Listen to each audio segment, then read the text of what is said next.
On more than one occasion, Krishnaji talked about how the mother, meaning his mother, must have had to have been specially prepared.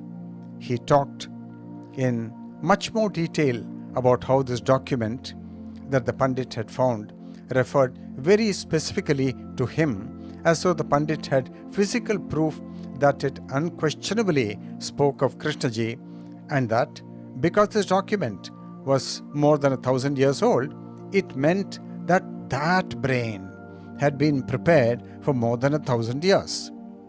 Very often, as Krishnaji spoke about it in snatches here and there, it was clear that he was looking at it, questioning it, seeing if in fact it removed some of the veils. At one point, I asked him the inevitable question about why, if this story were true and that brain had been prepared for more than 1,000 years, why did it appear now and not 500 years ago or 500 years from now? Krishnaji said nothing initially, but when I repeated my question, he responded, "The tears of the world call it forth." He barely mentioned, as though he had too much respect to even utter it, what could make such preparations.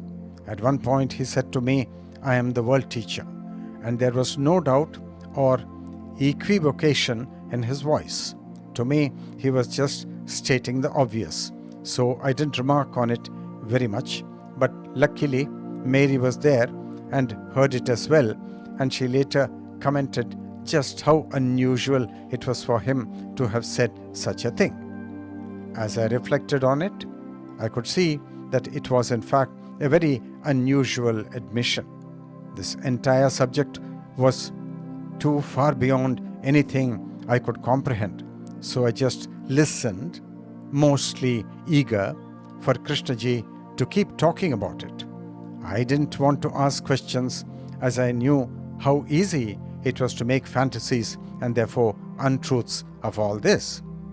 That would stop Krishnaji talking about it and probably just result in my having even more delusions.